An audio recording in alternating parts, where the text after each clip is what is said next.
जय गुरुदेव।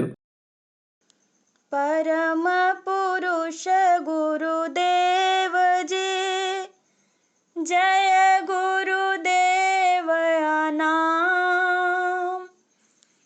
अलख आगम के पार में करती तुम्हें प्रणाम।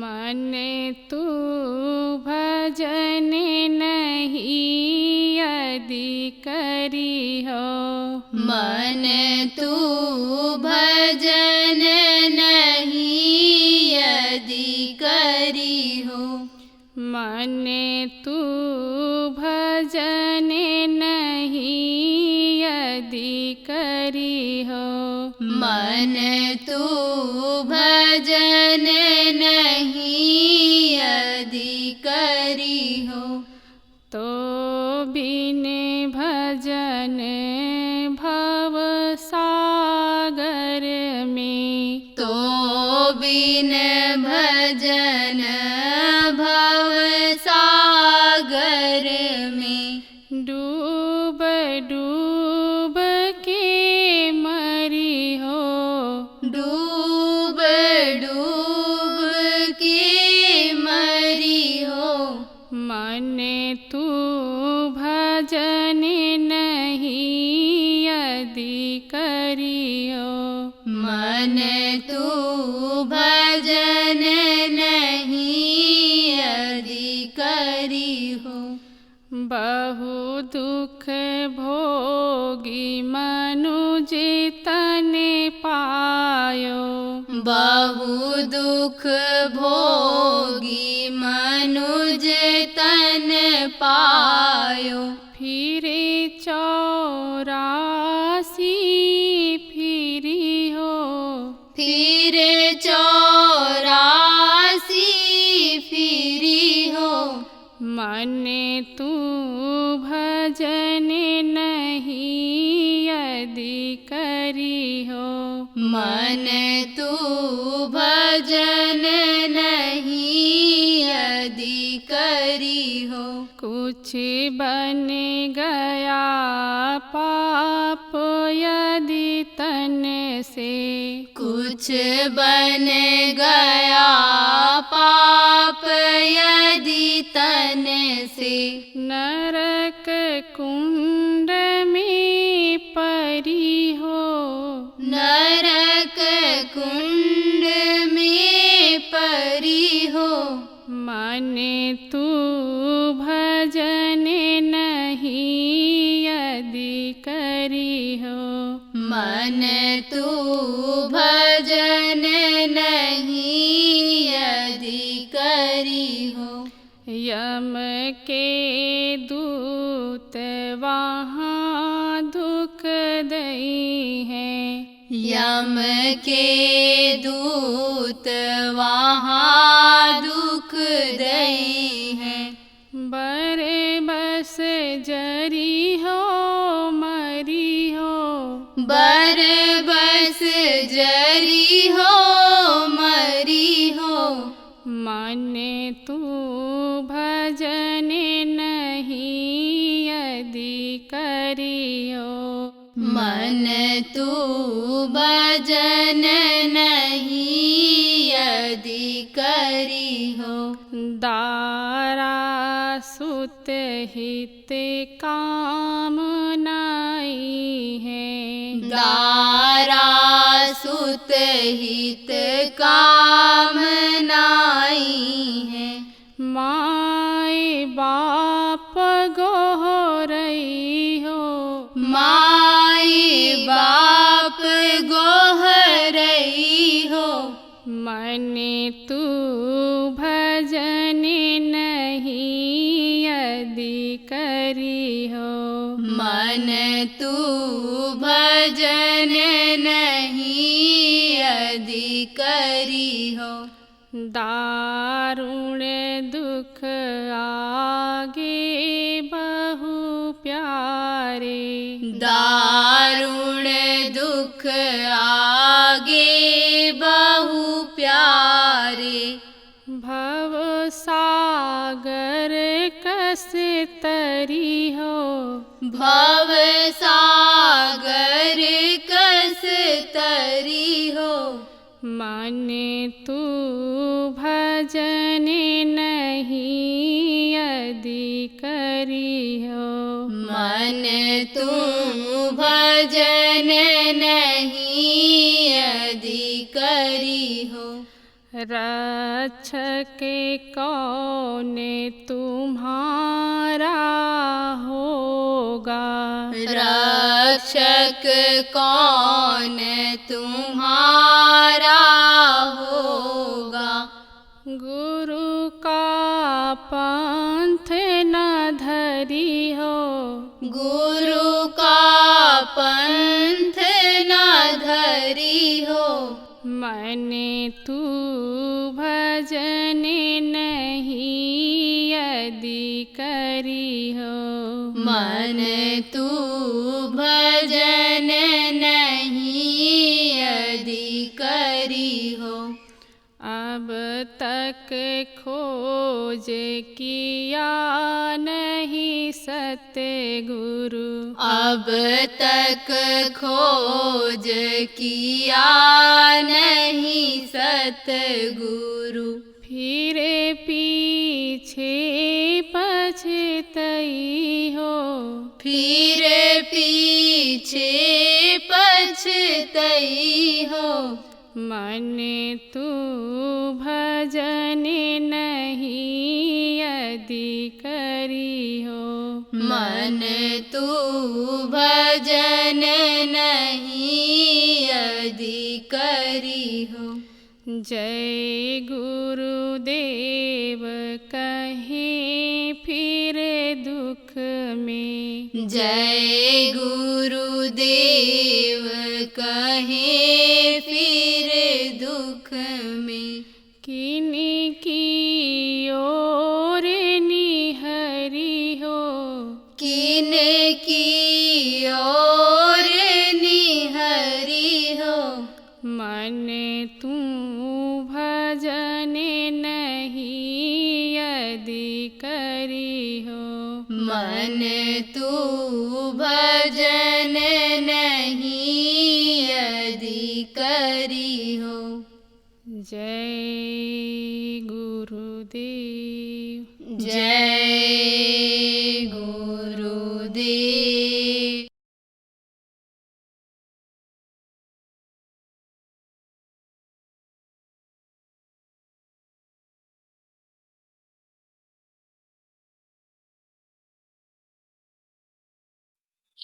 इस समय नवरात्र चल रहा है। भारत जैसे धर्मपरायण देश में नवरात्र का बड़ा महत्व है। नवरात्र में लोग अपने अपने तौर तरीके से कुछ न कुछ पूजा पाठ करते हैं। कोई हवन करवाता है, कोई यज्ञ करता है, कोई आदमी के बनाए हुए देवता देवी, आदमी के बनाए हुए मान्यता दी हुई मूर्तियों के सामने जाकर के फूल पत्ती प्रसाद चढ़ाता है। किस लिए लोग करते हैं? अलग अलग लोगों की भावनाएं होती, अलग अलग लोगों की इच्छा होती है, लोगों की जरूरत होती है, लोगों की ये सोच है। लोगों ने मान्यता दे भी रखा है इस बात का कि नवरात्र में पूजा पाठ करोगे, देवता खुश होंगे, धन दे देंगे, पुत्र परिवार में बढ़ोतरी कर देंगे, तुम्हारे बीमारी में फायदा हो जाएगा, तुमको भगवान मिलेंगे, दर्शन होगा उनका, भगवान तुम्हारे ऊपर जब खुश हो जाएंगे तो हर तरह से तुमको लाभ मिलेगा। तरह तरह की बातें जिसको जो भी जानकारी होती है वो अपने परिवार वालों को, कुटुंब को, आसपास के लोगों को बताता। बहुत से लोग अपना अनुभव भी बताते हैं, भाई मैं उपवास रहा, मेरा पेट ठीक हो गया, मेरी बीमारी ठीक हो गई। इन महीनों का, इन तिथियों का वैज्ञानिक लाभ भी मिलता है। लेकिन चूंकि पूजा पाठ लोग करते हैं, नहा करके नंगे पैर जब मंदिरों में स्थानों पर जाते हैं, पैदल चलते हैं, कंकड़ पत्थर पैर में लगता है, तलवे में प्रेशर हो जाता है, तो उसका भी लाभ मिलता है। लेकिन मान्यता ज्यादातर किसको है? देवी देवताओं की पूजा करने की है, भगवान को खुश करने का है।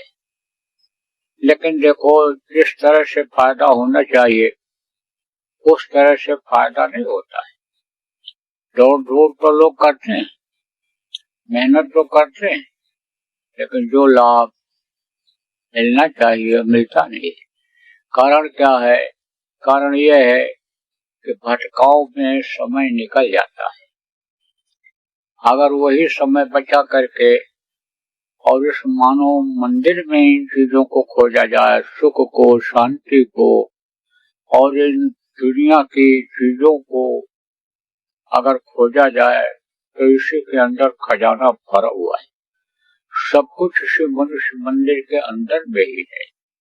देखो, मनुष्य के शरीर में ही बुद्धि है, अक्ल है, हुनर है, और मनुष्य शरीर ही उनमें भी काम आता है।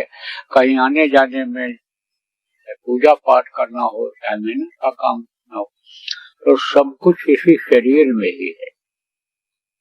अब यह है कि अगर कोई जानकार मिले, सब तो समझो कि वो चीज मिल जाए, और जानकार नहीं मिलता है तो ऐसे भटकना पड़ता है। फायदे की जगह पर कभी कभी नुकसान भी हो जाता है। करते तो अपने हिसाब से पूरी है, लेकिन वही पाप में अनजान से भी बन जाता है, अनजान में पाप बन जाता है और वो तकलीफ दे हो जाता है। तो कहा, वस्तु कहीं खोजे कहीं, कहीं भी ले आवे हाथ, भेदी लीजिए साथ में, वस्तु अपने हाथ। वस्तु कहीं, खोज कहीं रहे, तो कहीं भी ले आवे हाथ। किस तरह से वो चीजें मिले? धन की इच्छा करके करते हैं, धन नहीं मिलता है। मान प्रतिष्ठा की इच्छा करते हैं, वो इच्छा नहीं पूरी होती है। बीमारियां दूर नहीं होती हैं, आपके समझो नहीं खत्म होती है जड़ से। क्यों? क्योंकि ये जो मैंने को प्रेशर और ये जो सुबह का टहलना और ये हवा अच्छी मिलना, इससे ये बीमारियां, जो शारीरिक बीमारियां खाने पीने की वजह से हुई हैं, उसमें तो आराम मिल जाता है। लेकिन कर्म की वजह से जो सजा मिलती है, जो बीमारियां तकलीफें हैं, उनमें आप समझो प्रेमियों कि फायदा नहीं होता।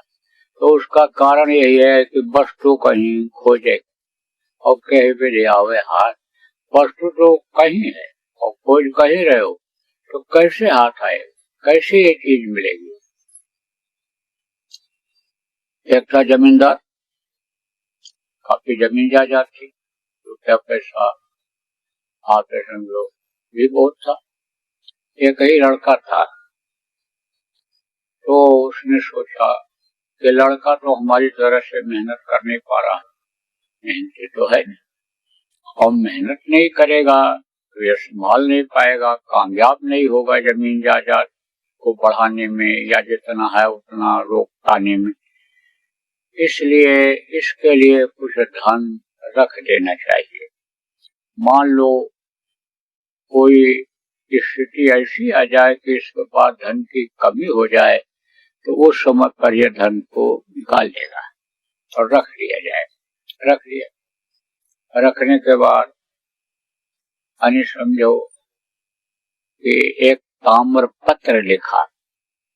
ताम्र पत्र किसको कहते हैं? तांबे का पत्तल होता था, उसी पर लोग लिख देते थे, खुदाई कर देते, या जो कुछ स्याही जैसे देखो बहुत गाढ़ी होती है, जल्दी खत्म नहीं होती है, ऐसी ही चीजें होती थी, उसी से लिखवा देते थे, लिख करके रख देते, क्योंकि यह कागज तो था नहीं उस समय पर, ये तो उसका आविष्कार बाद में हुआ।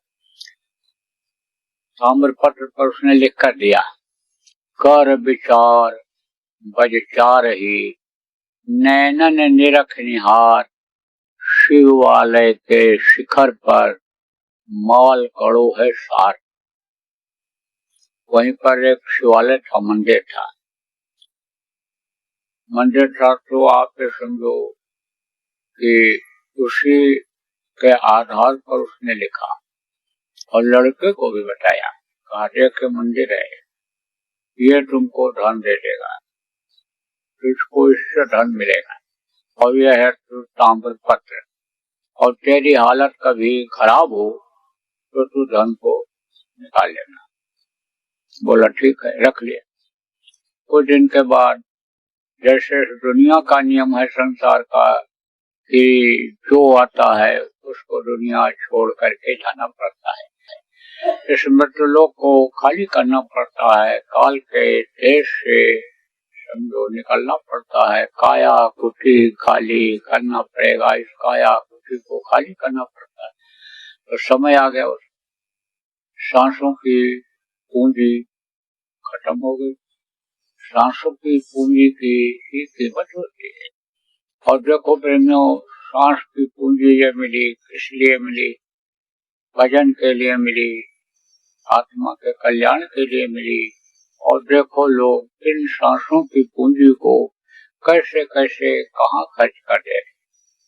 आप ये समझो कि सांसों की पूंजी को बर्बाद करने वाले ये यानी समझो कि सब लोग हैं, जिनको आदमी अपना समझता है, जिनको आदमी मददगार समझता है, जिनको आदमी ये समझता है कि हमारे हर मुसीबत में, हमारे जवानी में चाहे बुढ़ापे में कैसे भी हो ये मददगार होंगे, ये हमारा पुत्र है, हमारा परिवार है, हमारी पत्नी है, हमारे पति।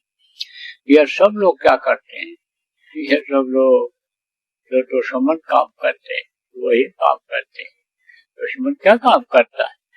दुश्मन खत्म करने का काम करता है। दुश्मन क्या करता है? धन को खत्म करता है, प्रतिष्ठा को खत्म करता है। दुश्मन क्या करता है? राज को खत्म करने की सोचता है, करता है। दुश्मन शरीर को भी कटवा मरवा देता है। तो एक तरह से सच पूछा जाए तो समझो कि लोग ऐसे कहते हैं ज्यादा मिठास में कीड़े पड़ जाते हैं, ज्यादा मीठा फल हो जाता है तो पक जाता है और गिरता नहीं है नीचे जल्दी, तो उसी में कीड़े अंदर प्रवेश कर जाते हैं मिठास को खाने के लिए। ऐसे ही ये देखने में तो मीठा लगता है, लेकिन समझो कि इसी में कीड़े पड़ जाते हैं, ये कोई काम के नहीं होते। तो ये जो पुत्र है, परिवार है, धन दौलत है, ऐश और आराम है, दुनिया की ये जो चीजें हैं, ये क्या है? दुश्मन है। क्यों? क्योंकि इसी में मन लगा हुआ है और इसी में समय निकला जा रहा है। तो ये क्या कर रहे हैं? ये उम्र को खत्म करने में लगे हुए हैं, सांसों की पूंजी को खत्म करने में लगे हुए हैं। अब ये विधि का विधान है, ये नियम है कि जो मनुष्य शरीर में आता है उसको जाना पड़ता है, शरीर छोड़ना पड़ता है। तो जमींदार का भी शरीर छूट गया, चला गया। तो दिन के बाद वही हुआ जो जमींदार सोच रहा था। बुजुर्गों को बड़ा अनुभव होता है, उनको जीवन का बहुत अनुभव होता है, इसीलिए कहा जाता है बुजुर्गों के पास बैठना चाहिए, बुढ़ों से सीख लेनी चाहिए। बच्चियों को यानी अपनी सास की सेवा करनी चाहिए, माँ को प्रसन्न करके, सास को प्रसन्न करके जीवन में गृहस्थ आश्रम में खुशहाल हम कैसे रहेंगे इसकी सीख ले लेनी चाहिए। तो लड़के का वही हालत हुआ। आलस नींद के सामने कोवा चोरे कोवा खाने। आलस्य जो होता है वो आदमी का दुश्मन होता है किसी भी मामले में, चाहे कमाने खाने के मामले में हो, चाहे भजन भाव भक्ति के मामले में हो, ये है दुश्मन होता है। तो समझो कि आलस्य उसके यानी सवार हो गया, दुश्मन समझ लो कि सिर पर सवार हो गया। तो कोई काम करे कितना दिन चलेगा? जो धन इकट्ठा करके पिता गया था, खत्म हो गया कुछ दिन, बड़ी खराब हालत हो गई। अब सोचा उसने, पिताजी ताम्र पत्र दे करके गए थे, तो देखा जाए उसमें क्या लिखा है, धन को खोज लिया जाए।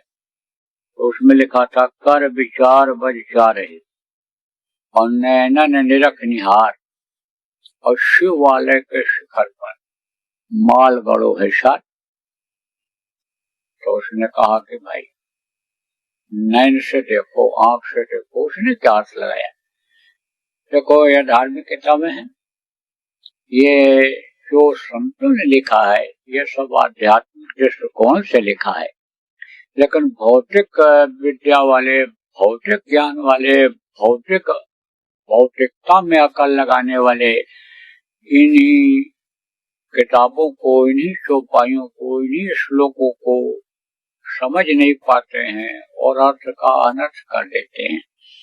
जब नहीं समझ पाएगा, जैसे कहा वेदी कोई नहीं मिला, समझाने वाला कोई नहीं मिला, तो समझो ऐसे भटकते रह जाते हैं। जीवन में निराशा ही हाथ आती है। जैसे कहा गया, कर ले निज काज जवानी में, इस 2 दिन की जिंदगानी में, एक दिन ये जवानी खत्म हो जाएगी। अपना काम जो है प्रभु की प्राप्ति का है, जीवात्मा को निजात दिलाने का है, मुक्ति दिलाने का है, वो काम कर ले, और नहीं तो निराशा हाथ आएगी। बुढ़ापे में कहीं कुछ हो पाता है? कुछ नहीं हो पाता है। तो उसने भेदी तो उसको कोई मिला नहीं, तो उसने क्या अर्थ लगाया उसका ताम्रपत्र का, कर विचार बचारे। उसने कहा 4 बजे देखो शिवालय के शिखर पर माल गड़ो है साथ। उसने अर्थ लगाया, शिवालय जो था, मंदिर जो था, उसके शिखर, शिखर माने किसको कहते हैं? ऊपरी हिस्सा, जिसको आप गुम्बद कहते हो। उसने अर्थ लगाया कि गुम्बद में माल पिताजी ने रखवा दिया है और तोड़ेंगे तो वो हमको मिल जाएगा। गुम्बद तोड़वा दिया, कुछ नहीं मिला। दीवार तोड़वा दिया, कुछ नहीं मिला। बुनियाद खोदवा दी, कुछ नहीं मिला। नामो निशान मंदिर का, शिवालय का खत्म कर दिया। निराश हो गया, अब नहीं मिलेगा। सोचने लगा कि ताम्रपत्र गलत है, गलत लिख गया, पिताजी ने धोखा दिया। उसने सोचा कि माता पिता गुरु किसी को धोखा नहीं देते, अपने बच्चे प्यारे ही होते हैं। कितना भी बच्चा आप समझो खराब हो जाए, लेकिन माँ का प्यार, पिता का प्यार उसके प्रति वैसा ही रहता है जैसे बचपन में था। अब आप ये समझो प्रेमियों, कहा पिता तो धोखा नहीं देंगे, कोई बात हो गई, यही सोचता रहता। तो एक महात्मा जी थे। महात्माओं का काम क्या होता है? चलते फिरते रहना, उपदेश करते रहना, लोगों को समझाते रहना, बताते रहना। महात्माओं का यही काम होता है। तो महात्मा चलते चलते वहां पहुंचे गांव में। तो कुछ गांव ऐसे होते हैं जो रास्ते में पड़ते, कुछ अलग होते हैं, जैसे शहर ही। कुछ शहर ऐसे हैं कि शहर में से होकर ही जाना पड़ता है, और कोई रास्ता बाईपास निकल ही नहीं पाता है। तो ऐसे ही वो गांव था, उस गांव में से ही होकर दूसरे गांव, दूसरी जगह जाना था। पहुंचे, कहा भाई ये वही गांव है या दूसरा है? क्योंकि पीछे दिनों में जब हम आए थे तो यहाँ पर एक मंदिर था, शिवालय था, अब तो वो है नहीं। लोगों से पूछा ये शिवालय वाला गांव है? बोले हाँ। तो कहा वो शिवालय देखने में तो मजबूत था, तो भाई शिवालय का क्या हुआ? कहे वो तो ढह गया। कैसे ढह गया? ढहा दिया गया। किसने गिराया? जमींदार के लड़के ने गिराया।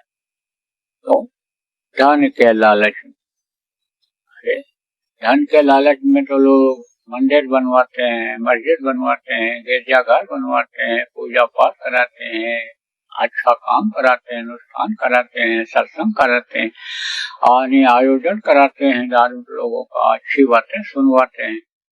और उसने धन के लिए मंदिर गिरा दिया।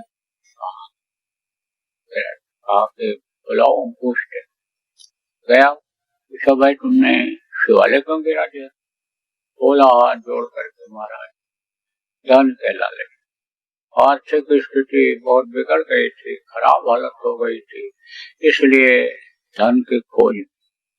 भाई तुमको कैसे पता चला कि मंदिर से धन मिलेगा? कहा हमारे पिताजी लिख करके दे करके ताम्र पत्र गए थे। तो कहा ताम्र पत्र है कहाँ? है मेरे पास, लेके आओ। लाया, दिखाए महात्मा जी को, दिखाया, देखा महात्मा जी ने, और तू तो गजब कर दिया। अब ये बता कि तू धन चाहता है? धन तो है, बहुत सारा धन है, लेकिन तू धन को चाहता है? चाहता हूँ। तो फिर तुझको उसी नाप तोल का मंदिर इसी जगह पर बनवाना पड़ेगा। तो उसके पास आने समझो वो रिकॉर्ड तो था ही, मंदिर जब बनाता था उसका रिकॉर्ड था उसके पास। देखा उसने तो भी लिखा पढ़े में था, बनवा दिया मंदिर। कहा जब मंदिर बन जाएगा, महात्मा जी ने कहा मंदिर जब बन जाएगा तब तू मुझे बुलाना और मैं तेरा दान करवा दूंगा। अब इधर उधर से अपना इंतजाम करके अर्ज कर्ज लेकर के फिर से जमींदार के लड़के ने मंदिर बनवाया।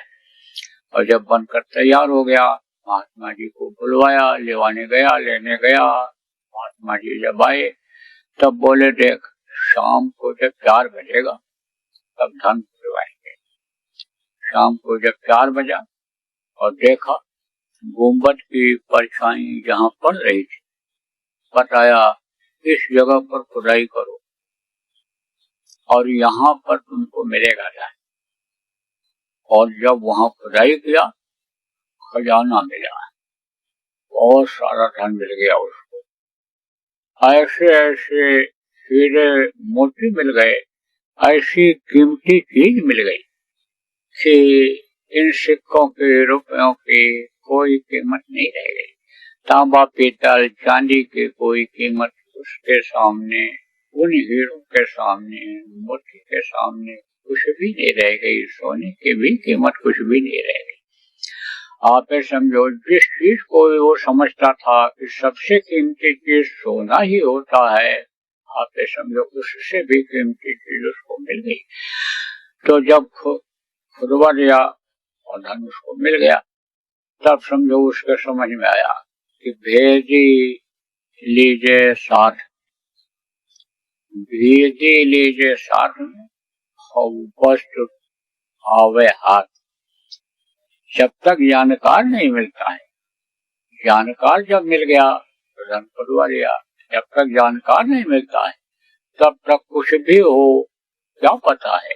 अंदर खजाना भरा हुआ है, हीरे मोती जवाहरात अंदर के जो खजाने में है वो यहाँ पर दुनिया का अन्य समझो माल रख दिया जाए, खजाने की चीजें रख दी जाए, लेकिन उनके उसके आगे सब बेकार है।